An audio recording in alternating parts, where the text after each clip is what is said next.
Good morning, dear students. Good morning, teacher. So, just recall that what we have learned yesterday. Can you tell me what we have learned yesterday? About whom we have learned? Yes. Chandragupta Maurya. And Who was the founder of Bindusar. Okay, who was the son of Chandragupta? Bindusar. Very good. Sit down. Now, today we are going to learn about the Emperor Ashoka, who was the son of Bindusar.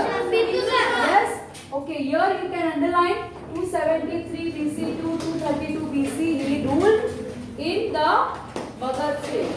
After the death of father Bindusar, Ashoka had clashes with his elder brother Shushim and half brothers, step brothers. What happened? Bindusar died. Means his father died. After his father death, he had a clashes with the fight. झगड़ा कहीं ना कहीं कुछ problem होती थी किसके साथ? With his elder brother Shushim and also a step brother. Thus he came to power, but his coronation जो ceremonies होता है, जब भी आपको राजगद्दी मिलती है तो एक coronation प्रोग्राम होता है. So that is called as a coronation. Clear? A one program for taking a throne was done after 4 years. State capital in Pataliputra. After 4 years हुआ, क्योंकि उसको quarrel से अपने brother के साथ, तो जब भी उनको coronation का प्रोग्राम, तो उनका वो प्रोग्राम कब हुआ? Because some peoples, many important peoples are calling for that program. Yes, तो वो coronations हुआ उनका after 4 years. After the coronation, Ashoka increased the royal inheritance inherited from his father. उन्होंने भी spread किया. He just increased. Ashoka increased whatever he got from his father. जो भी father के द्वारा उसको दिया गया, तो उसको उसने increase किया, develop किया. Like his grandfather. According to his stone inscriptions, his empire extended from Kandhar and Peshawar. Do underline. According to the stone inscription we have seen. Okay, pillar inscriptions हमने देखा. So stone inscriptions मतलब whatever just carved on the stone. जो भी stones पे उन्होंने लिखा हुआ उस समय. So from that stone inscriptions we can get idea that how he extended his empire from Kandhar and Peshawar on the northwestern border, जो पाकिस्तान और अफगानिस्तान में, and to Nepal in northern India up to Mysore. North से फिर कहाँ गए वो लोग? अपना extend Mysore. Present day it is in Karnataka. In the south, Gujarat, Saurashtra in the west, Magad present place. Magad कौन सी present? Bihar. In east means north west में गए, फिर south में आए, south से west में extend किया. Means whole India में उन्होंने राज किया. Present Bihar in east, Kalinga present day Odisha. So these all places they have just ruled in many places of India. Now next, Battle of Kalinga and Ashoka's reversal means heart changing. Very important topic regarding the Ashoka empire. No need to underline. Wherever I will say that time we just underline. Reversal मतलब एक turning point आया, एक reverse point आया कि इतने बड़े राजा का heart change कैसे हो गया. So that you will get from this paragraph that Battle of Kalinga. Kalinga is a place we have seen. Kalinga is a place in Odisha. Present day it is in Odisha. Okay. So let's see the Battle of Kalinga. यहाँ पर एक बड़ा battle हुआ था कलिंगा में.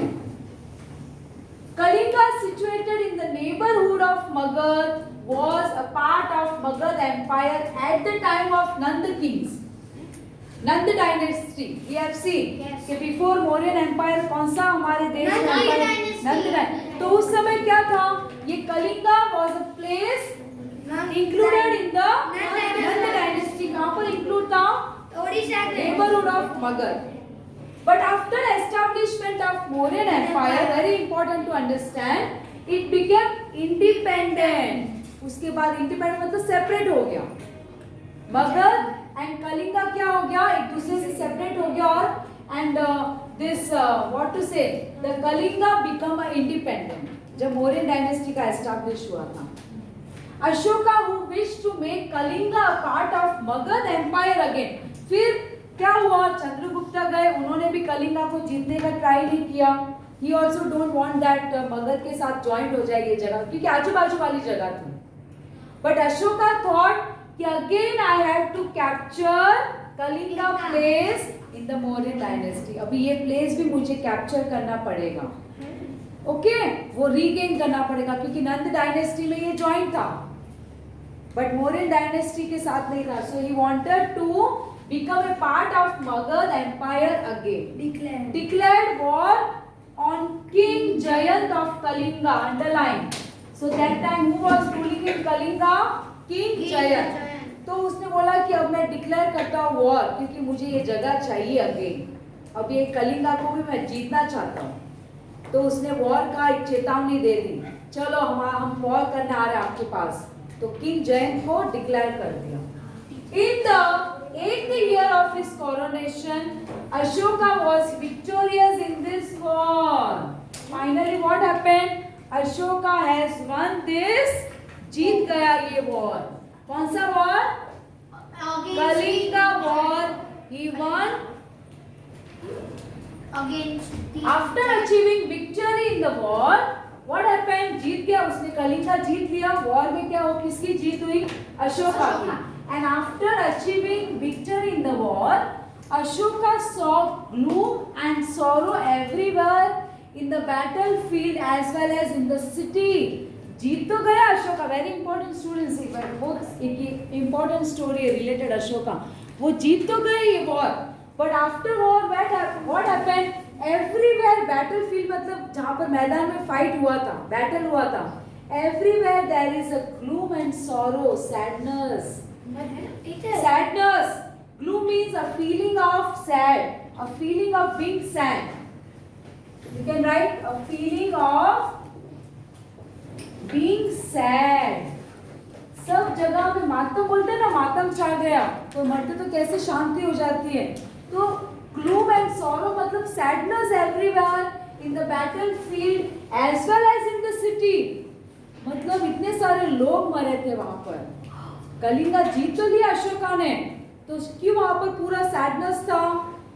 क्योंकि seeing loss of life and property in the war and crying women and children, किसी के हस्बैंड गुजर गए, किसी के पापा मर गए, किसी के ये मर गए. तो ये सब अशोका ने देखा कि एवरीवेयर लॉस ऑफ लाइफ, सबकी लाइफ छीन गई थी. किसी के फादर मर गए, किसी का बेटा मर गया, किसी का हस्बैंड मर गया. तो सब रोने जैसा सिचुएशन, वैसा कंडीशन था उस बैटल में. एक विक्टोरियस जीत तो हासिल कर दी थी अशोका ने, no doubt. He was also very happy कि मैंने कलिंगा जीत लिया जो मैं चाहता था. But afterwards what happened? कुछ क्लाइमेट चेंज था. The climate, the scene was different. तो अशोका ने ये सब देखा कि सब लोग तो रो रहे हैं. कोई बच्चा रो रहा है, कोई बेटा रो रहा है, कोई बेटी रो रही है, किसी की वाइफ रो रही है. तो crying women and children. His joy over victory of Kalinga was lost. जो वो खुशी थी ना अशोका के अंदर, मैं जीत गया, वो सडनली उसका लॉस हो गया. वो खुश भी नहीं हुआ उसके बाद. It was lost. His peace of mind was lost. जो उसका पीस, जो खुशी का जो नजारा था पहले, वो भी उसका लॉस्ट हो गया. वो खो दिया उसने ये सभी चीजें. उसके अंदर ऐसी खुशी भी नहीं थी बाद में.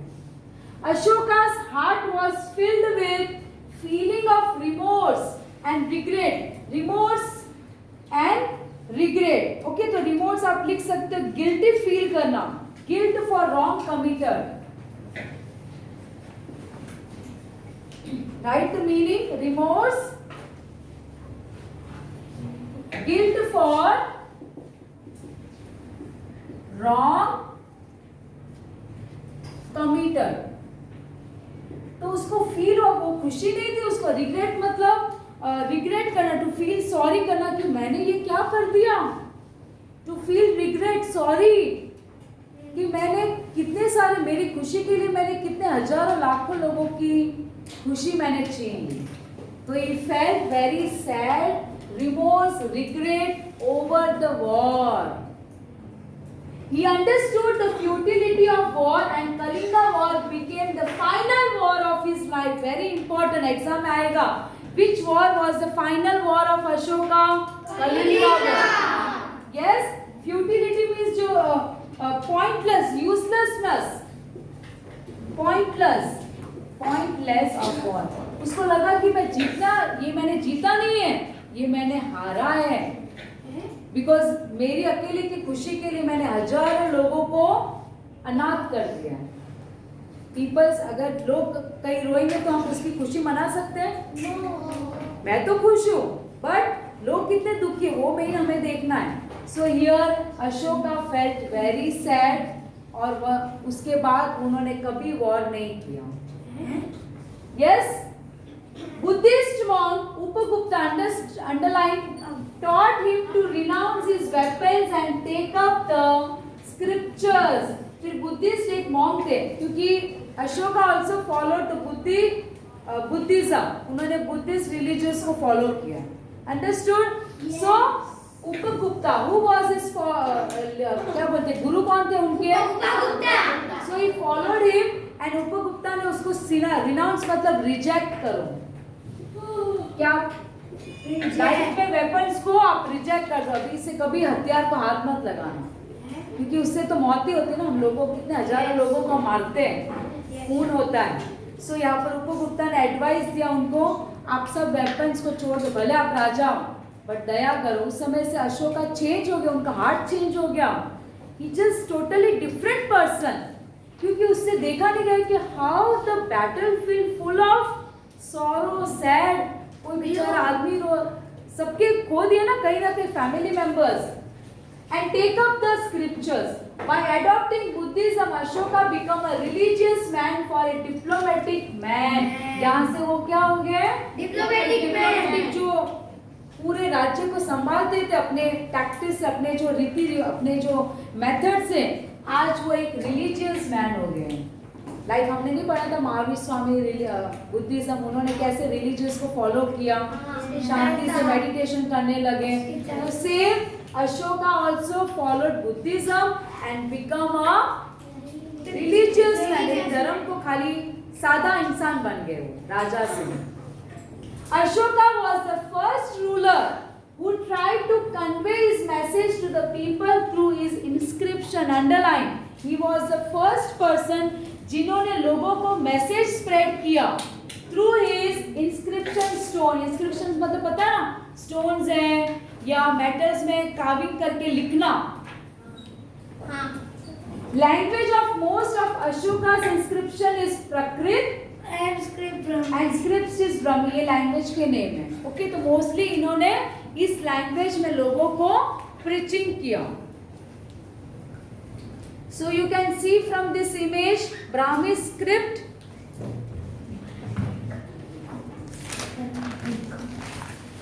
Brahmi script is a system of writing.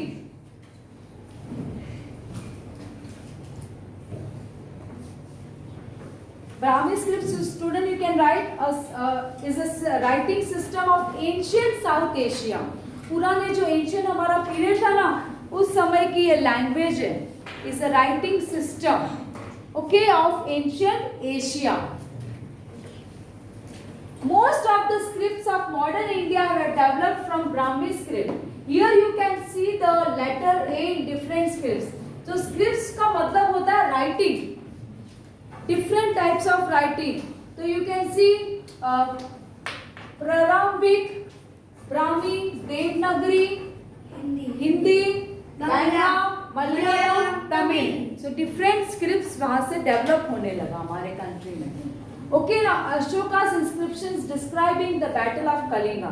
अब अशोका ने क्या इंस्क्राइब किया, मतलब वो लिख कर गए, आज भी वो दिखने को मिलेगा हमें. तो ये एज रिटन, उनके इंस्क्रिप्शन से हमें ये पता चलता है. While describing about his Kalinga war, Ashoka got this written on the stone inscription.